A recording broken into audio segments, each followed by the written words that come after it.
নমস্কার, আপনাদের সকলকে স্বাগত। সঙ্গে রয়েছি আমি দেবযানী।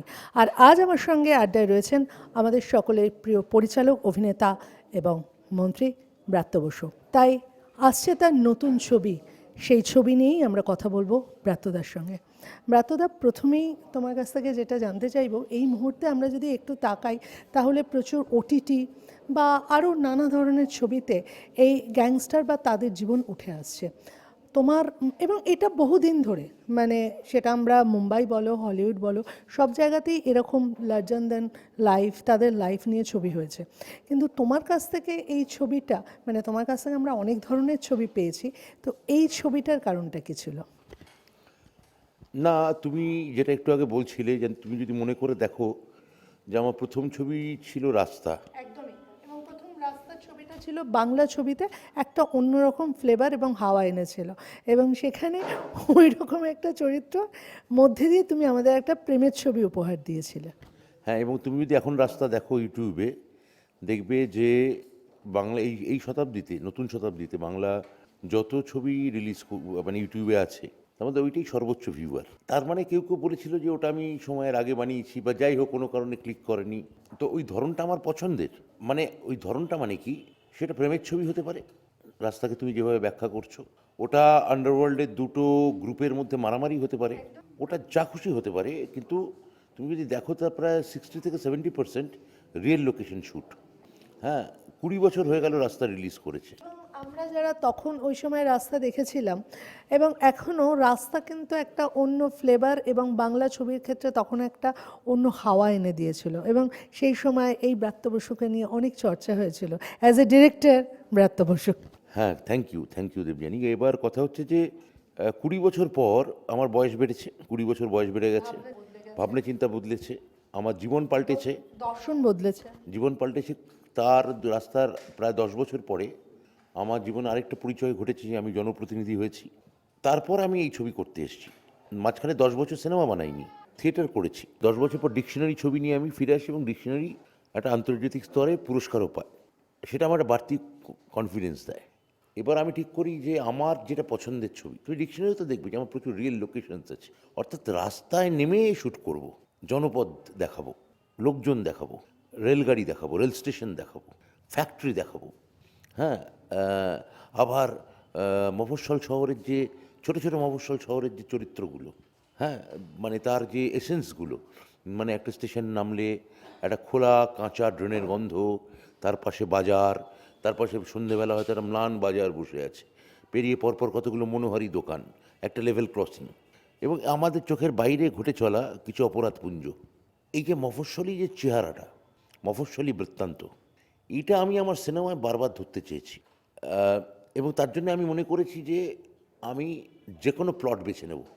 তো হুব্বা ঠিকই বলেছো তুমি, হুব্বা এক অর্থে, সেই অর্থে রাস্তার একটা সার্কেল পূর্ণ করছে 20 বছর পরে। একদম 20 বছর বাদে, মানে যেহেতু রাস্তা কোথাও একটা, যে কোনো জিনিস প্রথম প্রেমের মতন থাকে না, প্রথম প্রেম, তো সেই জায়গা থেকে রাস্তা তোমার প্রথম ছবি, তার প্রতি তোমার বোধহয় একটা আলাদা প্রেম এখনও রয়েছে। না, দেখো সার্কেল কীভাবে কমপ্লিট হয়। 20 বছর আগে তুমি আমার ইন্টারভিউ নিয়েছিলে রাস্তা, আজকে কত বাচ্চা ছেলেমেয়েরা আমার সব ইন্টারভিউ নিতে আসছেন। হ্যাঁ, তারা, আমরাও তাই ছিলাম, তখন আমরাও তাই ছিলাম আর কি। তোমরা কম বয়সী। এবার কিন্তু তুমি আজ যারা এসছেন, আমার ধারণা তখন তারা রাস্তার সময় আমার ইন্টারভিউ নেননি। তখনকার সময় এইভাবে প্রচার যেমন ছিল না, প্রচার সিস্টেম তখন বদলে গেছে, তো সেইখানে দাঁড়িয়ে তখন এরম অনেক ছবি কিন্তু প্রচারের আলো না পেয়ে সেভাবে মানুষের কাছে পৌঁছয়নি, বা হয়তো অন্যভাবে পৌঁছেছে, যেটা তো আজও পৌঁছচ্ছে মানুষের কাছে। হ্যাঁ, মানে একটা লক্ষ্যে তো হলে টেনে আনা তখনও কঠিন ছিল, এখনও কঠিন। এখন আরো কত কঠিন বলে তোমার মনে হয়? কারণ এখন অনেক রকম মাল্টি অপশনস, তুমি শুরুই করলে ওটিটি দিয়ে। একদমই তাই। ওটিটি, তার মানে মানে আইনক্সে হুব্বা যখন 6টা বা 7টার শো দেখানো হবে, তখন 100 ওটিটি সেই দিন হয়তো তার সারা পৃথিবী জুড়ে নতুন ফিল্ম কিছু রিলিজ করাচ্ছে। তাহলে ওই 100টা ছবি এখন আমার কম্পিটিটার, মানে ভালো অর্থে বলছি। হ্যাঁ, ওই দিনই 6টায় 1000 টেলিভিশন চ্যানেলে নতুন কোনো সিরিয়াল লঞ্চ করছে। তাহলে তারা ওই সিরিয়ালের আরাম এবং কমফোর্টেবিলিটি ছেড়ে যে হলে আসবেন, কেন আসবেন? এখন তুমি প্রশ্ন করতে পারো কী করে মালায়ালাম ছবি দেখে, কী করে তামিল ছবি দেখে, কী করে তেলেগু ছবি তার দর্শকরা দিনের পর দিন এসে দেখে। তো আমি এখনও বিশ্বাস করি যে ভালো ছবি যদি আছে এবং সেটা হলে লোকে দেখতে আসে। হলে লোকে দেখতে আসে, নির্ভর করছে ছবিটা আমি যদি ঠিকঠাক বানাতে পারি আসবে, আর আমি যদি ধেড়াই আসবে না। রাস্তার কোন বৃত্তটা এখানে পূর্ণ করছো তুমি? রাস্তার যে ছেলেগুলো অনেক ইনোসেন্ট ছিল, আমার হিরো এখন অতটা ইনোসেন্ট নয়। রাস্তার যে ছেলেটা মানে অনেক বেশি স্বপ্নপ্রবণ ছিল, সে আমার হিরো এখন ততটা একেবারেই স্বপ্নপ্রবণ নয়, সে বাস্তবের উপর দাঁড়িয়ে আছে। দাঁড়িয়ে একটা প্রশ্ন করছি, সেটা হচ্ছে মন্ত্রী ব্রাত্য বসু আগে যখন ছবি করতো যে ভাবনায় ছবি করতো, এই চেয়ার একটা অদ্ভুত জিনিস, চেয়ারটাকে দেখা মানে ফিল করতে হয় আর কি। তো সে কি এই ছবি করতে গিয়ে এগুলো ভাবছে এখন? এখন দেখো, আমার নিজের ধারণা, আমি একটা চেয়ারে বসে আছি আর তুমি একটা চেয়ারে বসে আছো। আমার ধারণা তোমাকে ফিল করছে তোমার চেয়ারটা বেশি। যদি আমরা আমাকেও করছে, আমারও ওজন যথেষ্ট। চেয়ারের যে ফিল করা সেটা তো মানে কি বলবো। কতটা সাবধানী হতে হচ্ছে ছবি করতে গিয়ে, একদম পুরো আগে যেরকম ব্রাত্যদার ছবি মানে উড়িয়ে বলে দেবো নাটক, যে মানুষটার কাছ থেকে আমরা উইঙ্কল টুইঙ্কল ছাড়াও প্রচুর নাটক পেয়েছি, যে সমাজের অনেক বার্তা দিয়েছে সেই নাটকের মধ্যে দিয়ে, মানে তোমার ছবির থেকেও তুমি নাটকে এমন এমন বার্তা দিয়েছো, সেটা নিয়ে অনেক আলোচনা হয়েছে, অনেক তর্ক হয়েছে, প্রচুর আমরাও এই তর্ক আলোচনার মধ্যে দিয়ে গেছি। তো সেটা কতটা হুব্বা আবার সেই জিনিসটাকে ফেরাবে? না, আমি তর্ক সমাজকে প্রেজেন্ট করবে, হুব্বা তো কারোর কথা বলবে, হুব্বা তো সেই জায়গাটাকে তুলে ধরবে। না, নিশ্চয়ই তর্ক, আলোচনা বা বিতণ্ডা, বিবাদ এগুলো একটা শিল্পের ক্ষেত্রে দরকারি। কিন্তু সেগুলো তো তর্ক বা বিতণ্ডা, বিবাদ এবং এক ধরনের নেগেটিভ মাইন্ড তৈরি করা, সেটা কিন্তু আমরা গত 15 বছরে সোশ্যাল নেটওয়ার্ক সাইটে আমরা দেখে নিয়েছি।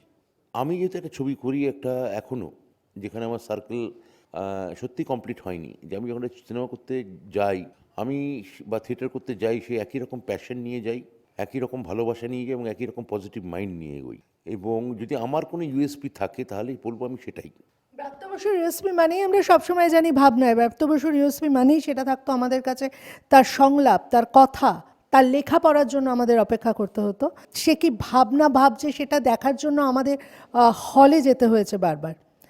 তো একটা কথা আমরা চাই না চাই, সামনে যেহেতু আমরা সবাই জানি ইলেকশন আছে, সব কিছু রয়েছে, এবং বিশেষ করে তুমি একটা জায়গাতে রয়েছো, তো মানুষের কাছে এই প্রশ্নটাও বারবার ফিরে আসছে, সেই জায়গা থেকে এই ছবি। না না, আমি তো আবার বলছি, যখন ছবি করতে যাচ্ছি তখন আমার জ্ঞান বুদ্ধি, আমার শ্রম, আমার মেধা পুরোটা কাজে লাগাচ্ছি একটা ছবি করার ক্ষেত্রে। সেটা লোকের ভালো লাগতে পারে, নাও লাগতে পারে, আমি চাইবো লোকের ভালো লাগুক, লোকে দেখুক। এখন তার সঙ্গে আমি আবার যখন এরপরে আমি যখন যদি ইলেকশনে প্রচারে যাই, সেটা আমি একটা অন্য লোক, সেখানে আমি জনপ্রতিনিধি, এবং সেখানে আমি পার্টির প্রতি লয়াল, আমি ওই কাজটা করি, ওই কাজটা আমি করি। ফলে সেটা তো একটা আলাদা লোক, সেটার জন্য মানে সেটা কিন্তু আমার ইন্টারভিউ নিতে তখন তুমি আসবে না, তোমাদের চ্যানেলের কোনো পলিটিক্যাল বিটের লোক আসবে। তা সেই কথা আমি তার সঙ্গে বলবো। হ্যাঁ, একদমই। কিন্তু একদম সব শেষে আমরা চলে এসেছি। তো মোশাররফ করিম, যাকে মানে নিয়ে তুমি এটা ভেবেছিলে, এটার একটা কি কারণ ছিল যে ওনাকে নিয়েই তুমি কাজটা করবে? Mosharraf is a brilliant actor. Mosharraf, আমি যখন ডিকশনারি করছি তখন মোশাররফকে আমি প্রথম আমার ছবিতে নিই। মোশাররফের মানে এই বাংলায় আসছেনই আমার ছবির সূত্রে। তো ডিকশনারি করতে করতেই আমি সিদ্ধান্ত নিই যে আমি হুব্বাটা করবো। ওই সময় দ্বারে কাছে সময় আমি পড়েছিলাম। তা আমি ভাবছিলাম কে হুব্বা হবে, তা আমি ডিকশনারি করতে গিয়ে বুঝতে পেরে এই তোমার হুব্বা। তো তখন আমি ওনাকে বলি, উনি বললেন আপনি স্ক্রিপ্টটা লিখুন। আমি স্ক্রিপ্টটা লিখি, ওনাকে বলি আমার স্ক্রিপ্ট লেখা হয়েছে, আপনি আসুন আমার এখানে স্ক্রিপ্টটা শুনে যান। হ্যাঁ, আমাদের ফ্রেন্ডস কমিউনিকেশনে ওর আসার ব্যবস্থা করে। ও শুধুমাত্র স্ক্রিপ্ট শোনার জন্য আসেন। উনি স্ক্রিপ্ট শোনেন এবং উনি সঙ্গে শুনেই সেদিনই বলেন যে পার্ট আমি করতেই হবে। তো এইভাবে হলো। দর্শকদের কি বলবে তুমি? আমি বলবো যে আপনারা সিনেমাটা দেখতে আসুন, সিনেমা দেখুন, বাংলা সিনেমা দেখুন। আর ভালো হলে তো আমাকে বলতে হবে না, আপনিই বলবেন পাশের লোককে। কিন্তু ছবিটা দেখুন। তাই আমরা সবাই জানি যে হুব্বা মুক্তি পাচ্ছে এবং আমরা এও জানি তার সঙ্গে যে হলে এসে এই ছবি না দেখলে এই ছবির মজাটা কিন্তু পাওয়া যাবে না। তাই আপনারা দেখছেন নিউজ টাইম।